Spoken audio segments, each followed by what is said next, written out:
Salut Romain, comment vas-tu? Ça va et toi, Loïc? Ouais, ça va bien. Bah écoute, je voulais faire un petit audio pour savoir un petit peu qui sont les profs du Mhm. Platinium. Donc, bah voilà, qui es-tu? Pourquoi tu es là, etc. Donc, je vais un peu driver la conversation pour pas que ça Ok. soit non plus comme si tu étais chez le psy, etc. Hmm. Donc, rappelle-nous ton âge et puis on va dire ton parcours sportif. Ok. Euh, Pourquoi tu es arrivé à devenir coach au Platinium? Ok. Par Romain, j'ai 30 ans. 30 ans, en vrai, enfin, ils ont compté. Attention, 30 ans. hein. J'ai 30 ans depuis cette année. Je les ai eu pendant le confinement, donc c'est D'accord, assez bizarre. J'ai toujours été sportif. Toujours fait du sport depuis très très jeune parce que du côté de ma mère, une famille de sportifs et du mhm, côté de mon père aussi un petit peu, mais c'était plus du sport loisir, c'était du cyclisme, donc du coup d'accord, c'était moins attrait à la compétition. Par contre, du côté de ma mère, ça l'était un peu plus avec la natation. Donc on a été mis dans le bain, sans jeu de mots, assez mhm, rapidement, avec mon grand-père, ma mère et puis mes sœurs. Donc tout de suite, mes parents ils nous ont incités à nous mettre à un sport. mhm. Moi j'ai commencé avec le judo à l'âge de 4 ans et demi, Ah donc ouais, tout jeune. Mhm, super jeune. Je voulais faire un sport, je me souviens pas très très bien, mais un sport où fallait bouger. mhm. Et j'ai fait ce sport d'opposition-là qui était le judo. Donc, euh, je me souviens quand j'étais petit, je kiffais parce qu'on a plein de jeux éducatifs, Mhm, plein de jeux où on apprend à mobiliser son mhm, corps, mhm. etc. Et j'en ai fait jusqu'à mes 17 ans, Ah ouais, 16-17 ans. de 4 Hmm. ans à 17 ans, quoi. Ouais. T'as pas lâché l'affaire, même, parce que Bah, souvent, quand t'es ado, vers 12 ans, ouais. c'est des choses, des fois, on lâche, quoi. Alors, il y a deux choses qui m'ont fait lâcher l'affaire. Mhm, La première, c'est la lassitude. C'est ouais. un sport très, très répétitif. Et Mhm, puis, mhm, bon, on s'en lasse à un moment donné, surtout quand on commence jeune comme ça. mhm. Et la deuxième, c'est le fait d'avoir changé de club. Parce que j'étais dans un club où j'étais très, très bien. D'accord. J'ai changé de club et du coup, j'avais plus vraiment mes repères. Et pourquoi t'as changé de club? Pour des questions personnelles, il y Ah avait ouais, des embrouilles, d'accord. c'était un Bah, monde t'étais déjà peut-être associatif. un peu plus âgé, non, par rapport à Ouais, ça? j'ai dû changer de club vers 13-14 ans, D'accord, quelque chose ouais, comme ça. c'est pas Ouais. facile à ça, là, ouais, ouais. Et donc j'ai continué jusqu'à jusqu'à vouloir passer ma ceinture noire D'accord. pour faire rapidement. Mhm, Pour ceux qui ne le savent pas, au judo, pour passer sa ceinture noire, il faut passer des katas, mhm, mhm, entre autres. Et ces katas-là, on les prépare sur l'année. mhm. Donc on avait des choses à préparer Ouais, en c'est très binôme. codifié. C'est très codifié, c'est très chorégraphié. On passe devant un jury pour pouvoir présenter Mhm, en gros un panel technique pour ensuite avoir sa ceinture mhm, noire. Et ça a été le dernier point qui a fait que j'en avais marre parce mhm. que je passais mon année à préparer mes katas, c'était que de Ouais. la chorégraphie, que du travail de Ouais. tempo, à s'organiser. En plus, on est en binôme, donc il faut Rébarbatif. super rébarbatif. Et en plein milieu de la saison, ça devait être en janvier, j'ai dit à mes parents, j'arrête. Et généralement, quand je dis des choses comme ça, c'est Terminé. j'arrête et du jour au lendemain. Ouais, ok. Donc j'étais dans ma chambre, je m'en souviens très bien, et j'ai dit à mes parents, ouais, j'arrête le judo, Top ça. je devais aller à l'entraînement et j'y ai Ouais. pas été, et puis j'ai arrêté. Ouais, t'as arrêté. Donc du coup, t'as pas eu ta ceinture noire? Du coup, j'ai pas eu ma ceinture Ouais, noire.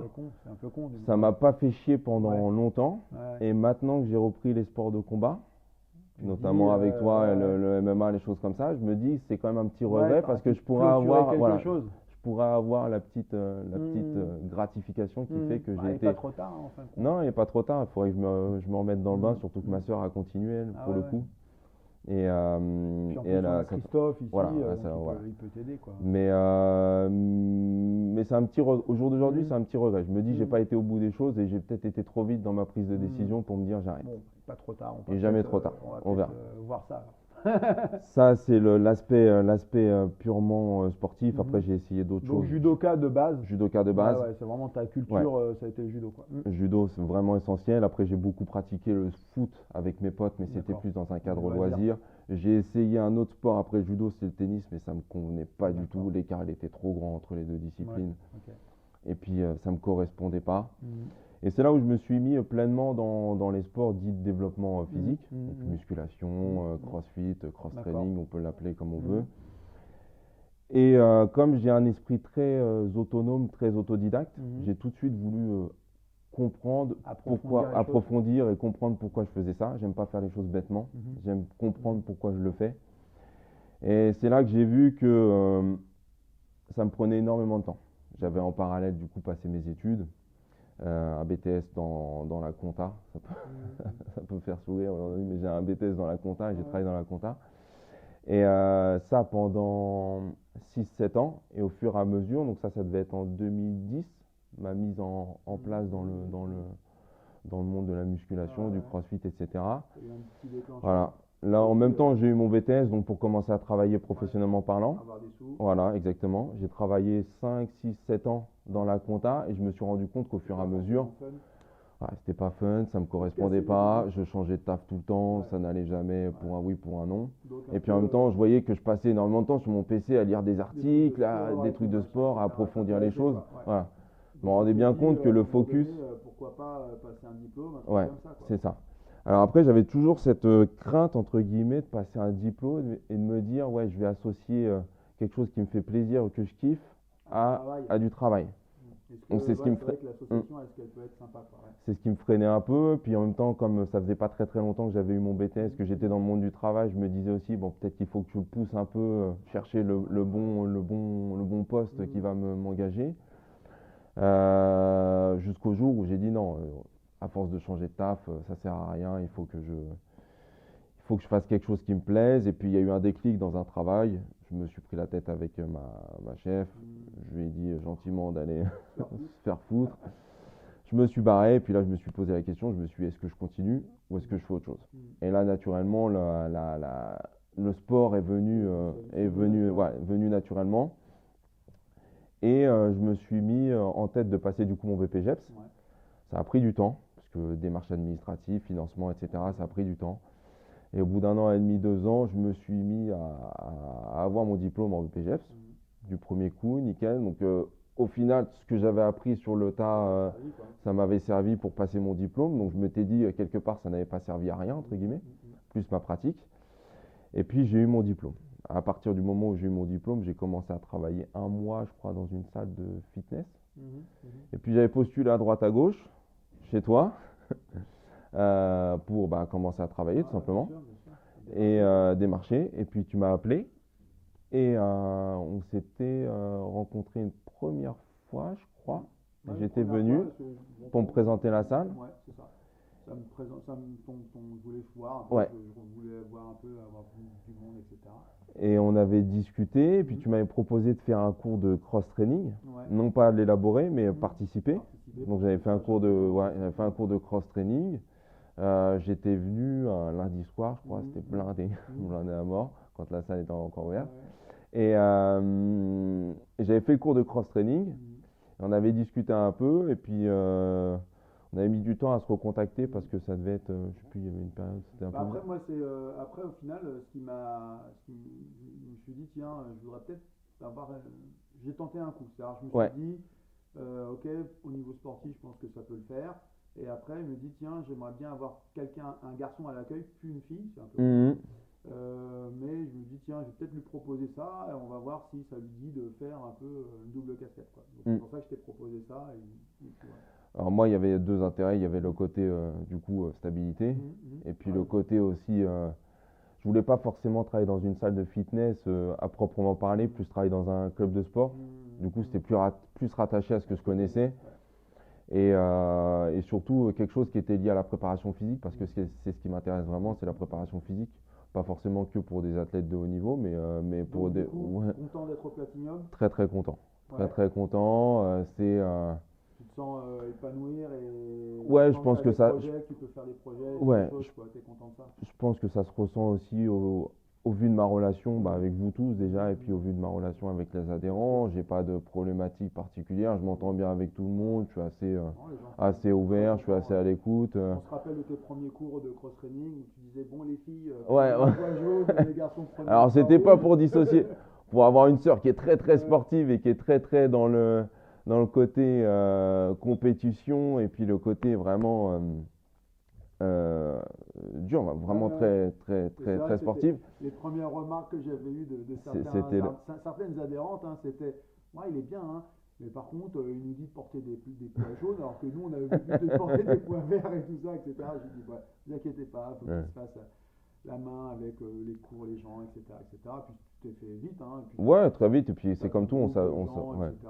Voilà. Et puis, on s'adapte à un environnement, c'est donc du comme tout. coup, l'avenir là, pour si on veut clôturer un petit peu cette petite Bah, présentation de qui est Romain, c'est bah, quoi un peu l'avenir, l'entreprise que tu j'espère qu'il aimerais? sera au Platinum le plus longtemps possible, en espérant Bah, que ça moi nous aussi, hein. impacte le moins possible, entre guillemets, cette période un peu Ouais, noire. ouais, L'avenir, je le vois en essayant de développer la salle, développer aussi mes compétences en tant que coach, ouais. parce que bah, moi, ça fait entre guillemets que 3 à 4 ans que je suis dans ce domaine-là professionnellement parlant, donc je suis encore tout jeune. Ouais, ouais. Il faut que je développe mes compétences, Mhm. je gagne en crédibilité et puis je développe mes compétences pour aller vers la préparation physique et potentiellement, si je peux accompagner des gens qui veulent faire de la compétition ici au Et, Platinum, bon, tu viens du judo, là, depuis que tu es au Platinum, on y depuis que t'es au vient. Platinum, tu fais un peu de boxe, tu Ouais, fais surtout du MMA, ce qui te permet de t'entraîner ouais. quasiment tous les jours voilà, sur le MMA. Donc du coup, est-ce que le MMA, c'est quoi? C'est une nouvelle passion? C'est quelque chose qui t'attire, qui t'intrigue? Bah, c'est quelque T'as chose. envie, t'as envie d'essayer un petit peu plus? Ouais, je t'avoue que quand j'ai commencé le MMA, moi, c'était juste pour me remettre un peu dans les sports de combat et me dire, voilà, je refais quelque chose, j'apprends de nouvelles choses. Moi qui viens du judo Mhm. où on n'a que l'aspect projection, entre guillemets, je vais me mettre à la percussion et puis je vais voir comment je vais réagir aussi à la percussion. Oui, bien sûr. Je me rends compte que T'aimes ça? j'aime ça. Je vois ça, je vois ça. On en avait discuté ensemble et puis avec Pascal aussi Ouais. à l'époque. J'avais pas du tout l'objectif de faire de la compétition. Mhm. Je m'étais mis vraiment dans le but de faire de l'entraînement, me faire Mhm. plaisir et puis voilà. Mais c'est vrai que force est de constater qu'on a envie à un moment donné Tester. d'aller un peu plus loin. Ah, ça y est. Et je pense que quand toutes les conditions seront Sont réunies réunis, pour pouvoir ça refaire de sera la équilibré. compétition, on va faire des Ouais. petites choses. Voilà, après, j'occulte pas le fait. Je suis pas vieux, j'ai 30 ans. Ouais, C'est non. pas mon objectif premier non plus, Ça mais sera juste testé, pour, mais voilà, bon, on va se faire voilà, plaisir et puis essayer. Et puis, on verra où on ira, quoi. comme j'aime comprendre ce que je fais, bah, Mhm. j'ai Non, c'est l'ambition sûr. de faire des choses propres et Moi, je trouve que c'est hyper important quand on veut se diriger dans la prépa physique, surtout si on de veut se connaître le sport. spécialiser dans Ouais, une activité, de connaître l'activité ouais. et de le connaître dans l'activité dans le point le plus ultime, c'est-à-dire que ben, se mettre devant l'adversité, donc Mhm. faire de la compétition et de voir ce mélange de physique et de psychologique Ouais. qui peut s'entraîner, qui peut vraiment créer la différence. Et quand tu veux être un bon préparateur physique, je pense que c'est hyper intéressant de faire de la compétition dans l'activité Mhm. parce que ça va te donner non pas seulement une idée de la pratique et d'avoir une certaine condition physique qu'il faut avoir pour faire de la compétition, mais aussi l'approche psychologique qui est hyper importante dans Ouais. cette préparation-là. Puis, Donc du coup, ça va être un passage. ouais, ouais, bah, c'est vrai que je m'y prépare. Et puis, moi, j'avais d'autres projets qui me freinaient aussi un petit peu. Bah, tu le sais, mais c'est vrai que là, maintenant qu'il n'y a plus rien, moi, je vais m'y préparer. S'il y a quelque chose à proposer, je le ferai. Et puis tout à l'heure, je parlais de crédibilité. C'est vrai que ça fait partie de la crédibilité aussi de quelqu'un, quand tu parles d'une discipline, d'avoir au moins Voilà, un un petit vécu. background dans le monde compétitif, on va dire. Donc Romain au Voilà, Platinum et peut-être combattant du Platinum aussi alors dans le futur. voilà. Ok. Bah merci Romain. Bah, de rien, Loïc. Petite interview pour savoir un peu bah, qui tu es et ce que tu nous apportes au Platinum. En tout cas, Ouais, nous on est contents et je sais qu'il y a super. beaucoup d'adhérents qui sont super contents Bah, de super. toi. Voilà. C'est cool. À Merci. bientôt, tout le monde. Ciao. Salut. Ouais, bah, nickel.